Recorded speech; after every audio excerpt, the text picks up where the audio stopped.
And hopefully I'm on Music Compound's page. Yeah. Because if not, then we'll go from there. So, okay, cool. So it looks like we're live. Now trying out the Facebook. So I'm going to go ahead and share this and make sure we're working. So excuse me for just a second. No problem. Okay, we're live. Music Compound page. Awesome. Awesome. So hopefully my friends can hear us. Hello, we're back again. We had some technical difficulties.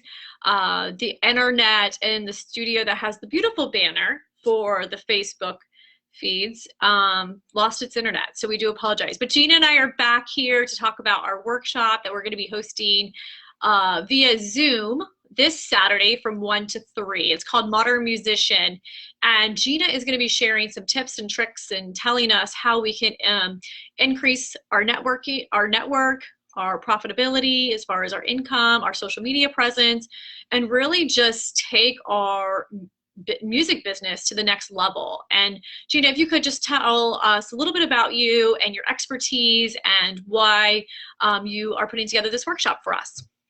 Yeah, absolutely. Well, thanks so much for having me. I'm really looking forward to Saturday. So a little about me. I live in Los Angeles and I work as a studio musician. And for those of you who don't know what that is, I record for the soundtracks for film and television. So some of the different projects I've worked on include Straight Outta Compton, The Nun, Chef's Table, Cobra Kai, and most recently Minari, which I was the flute soloist on, which is nominated for a lot of Oscars right now, including Best Picture and Best Original Score. So we're excited about that. And then I also perform with a lot of different pop artists. I played with Kanye West for about 6 months a couple years ago, did the Sunday service. I was in his band, and then we also performed at Coachella as part of that. And then I've also performed with Ariana Grande and Carrie Underwood and a bunch of other artists as well. And then I'm also very active on social media. I now have over like 105 or 106,000 followers and subscribers across my different platforms. And yeah, that's kind of like a very dumbed down version of what it is that I do. Well, your resume is absolutely amazing. Now, you didn't go to college for all this. So talk to us on like what you went to college for and how what you're doing is very different, but at the same time, obviously you are still playing flute and everything, but talk to us about like where you went to school and how your career has changed. Yeah, so I went to Colburn Conservatory of Music and I was studying flute performance. And then I went to USC, University of Southern California, for my master's degree, also in flute performance. So the thing that was interesting is typically as a performance major, you don't get a lot of classes on branding and networking and social media or anything like that. You're just having lessons and playing in chamber music groups, whether it be an orchestra or a smaller group like a quartet or a quintet. And so I had to kind of figure out all this stuff on my own. I had to figure out, how do I create high quality videos? How do I make connections within the industry? And so that's the reason I wanted to put this lecture together, this workshop, so that we can discuss these things, because a lot of times people are missing out and aren't learning about a lot of things that are really important while you're a musician. Right. And I think that's key. I think a lot of individuals, like I'm working on a college workshop for next month, Mm-hmm. and a lot of people maybe not are using their degree or they weren't taught certain skills that they need to actually make it. Marketing Mm-hmm. yourself is really, really hard for a lot of musicians. I mean, they're used to Mm-hmm. creating music, but they're not used to the branding. They're not used to marketing, and networking kind of be hard for them as Mm-hmm. well. So, and these are things that we're going to talk about this Saturday at the workshop, which I'm Yep. really, really excited about. Is there anything that you can tell people of what to expect, or like maybe give a quick little tip, not give them the whole thing because we want them to register for the workshop, but Right. something that would, that we're going to share on Saturday that would be really, really worth their time and their money? Yeah, absolutely. I'm going to give you a couple little tips. We'll go more into depth about these on Saturday, but the first one, everybody always asks me, how do you stay consistent with posting on social media? And the truth is life is going to come up, whether it's work, whether it's just a life thing, friend asks you to go to lunch, whatever it may be, and then you will get behind if you're creating content in real time. and then you fall off the bandwagon and then months go by and you haven't posted anything. So the best way to stay on top of it and to post consistently, which is key, of course, to growing your audience, is by batching content. And so what I mean by that is creating creating a whole batch of content in one sitting or in a couple of sittings, but that way you have it ready to go so that when life inevitably comes into play, then you actually have stuff to post and you stay consistent. And then the second thing, we're going to be talking a lot about websites and what to include on websites, but I would highly suggest for all musicians to have that. It is your online portfolio. It is where people should be able to go to learn everything about you. So I think that's really important for all musicians to have a website. And like I said, we'll be talking about what to make sure to include on your website to convert to actual jobs. That's amazing. Now, as far as the websites and everything, do they need to have a lot of knowledge, or do you have like a basic website option and then a more advanced website option? Because I'm thinking we may have some beginners and some people that already have websites. So Yeah. are you going to be able to make that recommendation or give us some great resources to check out? Yeah, absolutely. And the thing is that, you know, you could make the website yourself. You could have somebody else make the website for you. What is important is having a website and having those key, there's just a couple key components that you need to make sure to have. And several that I see a lot of musicians just leaving off, and you're literally leaving money on the table. So definitely tune in on Saturday because we'll be going really in depth about all of this. And I think it'll be really beneficial. That's awesome. Okay, and then like a domain name. Should they wait to get the domain name, or like should the domain name of their website be the name of the artist, the name of the band? Can you give me a little bit of insight about that? Yeah, sure. We can definitely go into that. In terms of the domain, it just kind of depends. Are you a solo artist? Are you a band? Maybe you're both. In that case, I would have two. So for instance, for me, my website is just my name, ginaluciani.com. To give you an example, at one point I did have a duo. It's no longer operating. So if you go to this website, it's not going to exist, but it was the Hyperion Duo. And so we had the website hyperionduo.com. So I had both of those websites. Now I also have a new group now that we host rooms. We have a club on Clubhouse. If any of you are on Clubhouse, it's called The Mic, which stands for Musicians in Conversation. And we just recently made a website for that. And it's actually being hosted under my website, but I did buy the domain names, two of them actually, just because I didn't know which one in the future I would want to go with. So I got We Are the Mic, and then I also got Musicians in Conversation. So I have both of those to work with, and they both point to the same place. And so that way, no matter which one I decide to use at any moment, then people will still be able to view the website that way. I love that. I love that. So when we're talking about websites and we're talking about social media and we're talking about content, talk to me about photos, stock photos, photo of yourself or B-roll. Like what can they start doing? And I know you're going to cover some of this on Saturday, but what can they start doing or gathering right now prior to the workshop, or start thinking about as far as photos and B-roll? Yeah. I mean, stock photos for musicians tend to be really, really bad. So I would highly suggest for people just to take your own photos. You do need, the thing that a lot of musicians don't have is a high quality headshot. That is so important. At least one, but hopefully multiple, because you're going to be asked for that all the time. And a lot of times, you know, maybe it's on a big banner or poster or something like that, and it needs to be high resolution. It can't necessarily just be on your phone. So you need to have like actual professional pictures taken of you.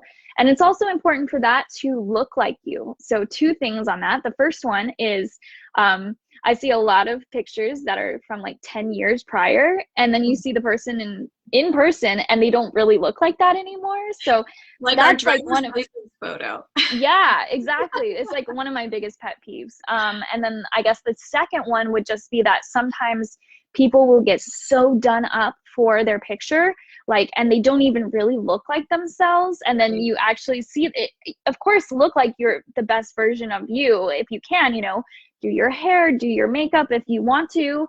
But you don't want to go so far that it no longer looks or represents you. So those are some things to think about when getting headshots done.